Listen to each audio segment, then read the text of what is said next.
Everywhere that you go online, it is very easy to see that there is an active force against men to look and feel better, as opposed to do things like just make more money and acquire more power. And I want to talk about this today because I think it's really, really interesting. For my usual subscribers about hair systems, all this kind of stuff, it's going to fit in, I'm going to bring it in. But I also wanted to introduce this into other aspects of your life. Why is it that men really are not encouraged to be attractive beyond the common definitions of having money and power and a job and things like this? And I actively believe it's a way to disempower men. It's a way to make us more controllable. It is a way to make us less dangerous. And I kind of want to build this case and make it. And this is not a formal academic essay, but it's something I've been thinking about a lot. And I really want you guys to comment down below what your thoughts are on this. If you completely disagree with me, let me know, because I can't wait to argue with you, honestly. But you know, this is something I've noticed, right? So when it comes to hair systems, men shaving their head off and actually using this kind of wig or something like that that we've talked about on the channel, there's a lot of people that make fun of this, including sometimes women, and saying that it's superficial and saying that it's pointless and saying just shave your head, it shouldn't matter to you, go out and get buff, right? That's actually one of the only acceptable ways for a man to improve himself in this world, is to go to the gym. That is pretty much the only acceptable way. And even that, people will still come at you with that it's egotistical, that it is vain, that it is vanity. Well, guess what? Every single woman out there, I know I'm stereotyping, but almost every single woman out there, right, are taught that they need to look beautiful, that they need to look good. And this is not that that's right, it's not that it's wrong, but it's a completely different thing with men, right? What are we told? You need to be strong, you need to be independent, you need to not need anybody, you need to be powerful, you need to get a good job, you need to get a lot of money, you need to be a provider, all this kind of stuff. All of this is all about giving, right? It's all about actually kind of putting yourself in a position where, yes, you can get the money, but you can give everything else. And there's very little conversation about what a man should do in order for him to feel confident, to feel attractive, to feel comfortable in his life. And I think that's what this boils down to, actually, right? So for example, it would be much more societally acceptable for a man to work 80 hours than it would be for him to shave his head and get a hair system, right? Or it would be way more normal in our society for a man to try to make double the amount of money instead of learn to accept who he is inside, and whether that is to go travel the world or whether it's to go work with kids or whatever it is, but just to be happy.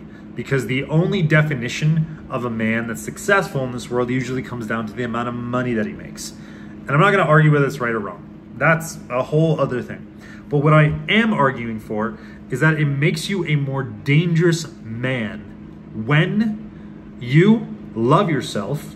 And you love yourself, this is not some hokey pokey thing. I'm talking about love who you are, what you do every single day. You believe in what you do, you stand by your word, you have integrity with yourself. Not to prove to anybody that you're a good person, but integrity with yourself, that what you say is your word and law, and it is what is true to your soul. So that way, when something comes to you, whether it's a job, whether it's a relationship, a situation, you know what your version of truth is.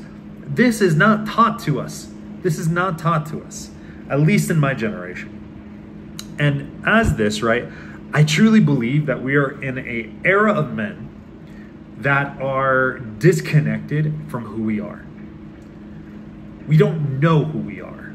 We know how to be providers. We know how to make money.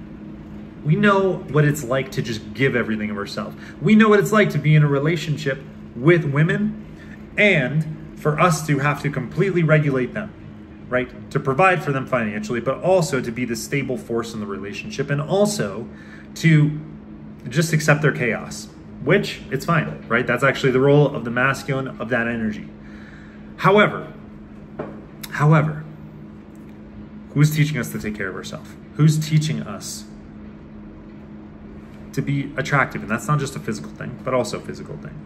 To become dangerous in terms of so clear in who we are, what we stand for, what we believe in, how we want to look, how we want to dress, all these things that nobody can touch us.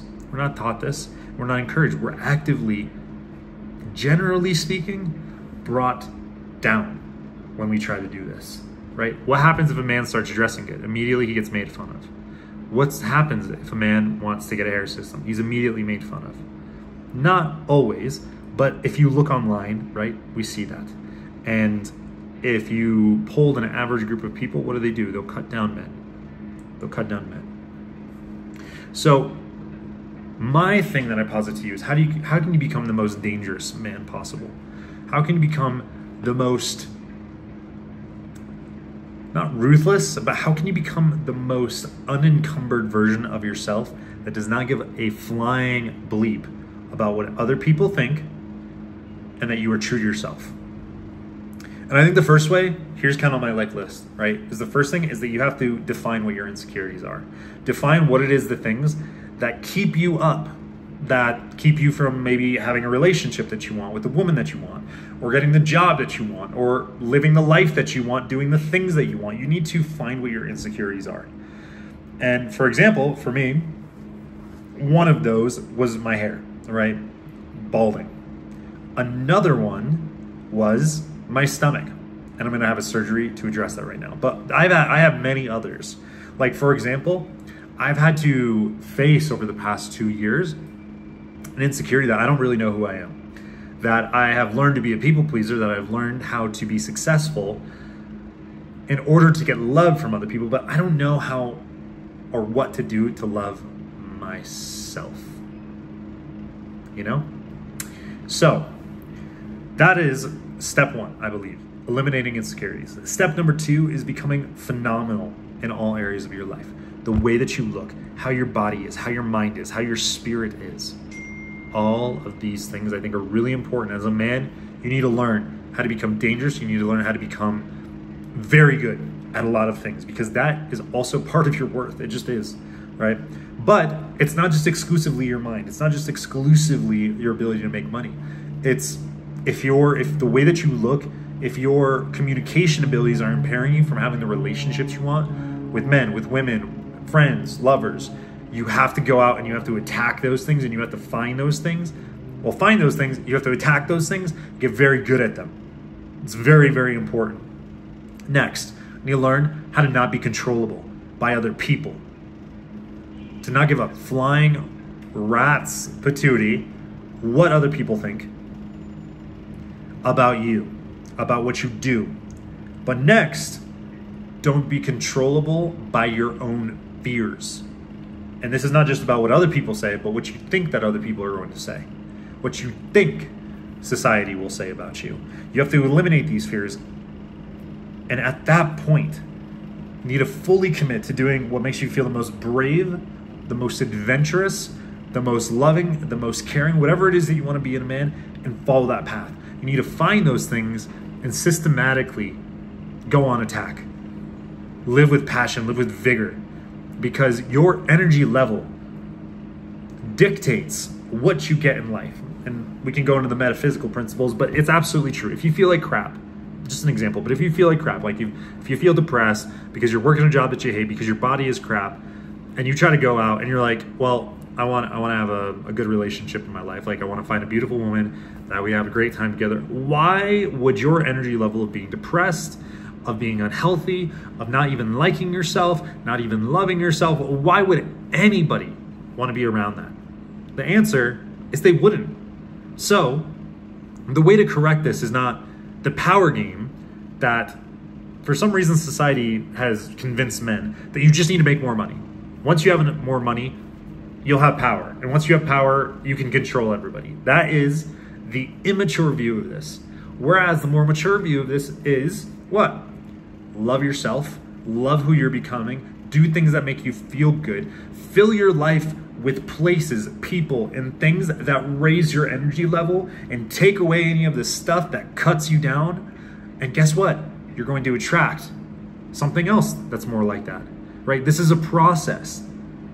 So, to end this tirade, right?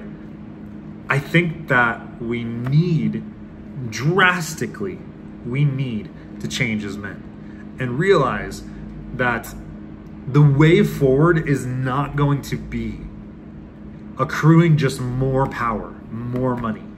That is an old worldview of this. If I have more money, I will have more power. And if I have more power, nobody can either leave me, hurt me, destroy me, whatever.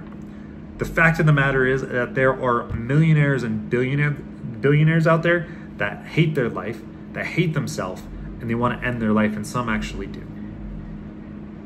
That's not a life that you want to live. You may think that you do. I may think that I want that because I think that I'll be able to have I'll be able to attract something that I want, maybe a beautiful woman or a nice house, but that is superficial and will not actually leave you feeling that way. And it's honestly not the most productive route there, because you'll hate the entire process there, you'll hate what you've created, and you will be locked in a prison of your own design.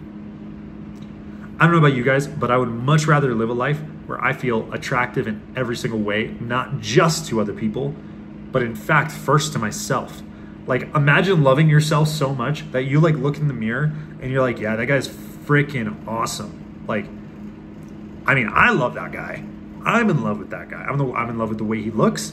I'm in love with the way he thinks. I'm in love with his spirit. I'm in love with what he does for work. I'm in love with every single aspect. Imagine the confidence. Imagine the big balls you have walking down the street when you're like, I love myself. I love the way I look. I love what I do. I love the people that I hang out with. I love the way I interact with people. I love all of these aspects. It's contagious. It's contagious. I can feel my energy is more contagious now because I have stripped away so much crap out of my life that I didn't even want to do. I did it out of insecurity. And that's what this is getting to, right? Is like all of these insecurities are things that are encumbering us. They are actively hurting us. They're slowing us down. And as a man, you do need to become dangerous. You need to become capable. You need to become proficient. And by believing these myths that you just need to acquire more money and power by any means necessary and it's going to fix everything is an absolute farce. It's a lie. So, I'd love to hear what you guys think down below. I would love for you to tell me I'm wrong. I want to argue with you down below because maybe I'm wrong. I don't think I am, but I'm willing to be proven wrong. All right? Tell me what you think, guys, down below. Subscribe, like this kind of stuff. I'll see you soon.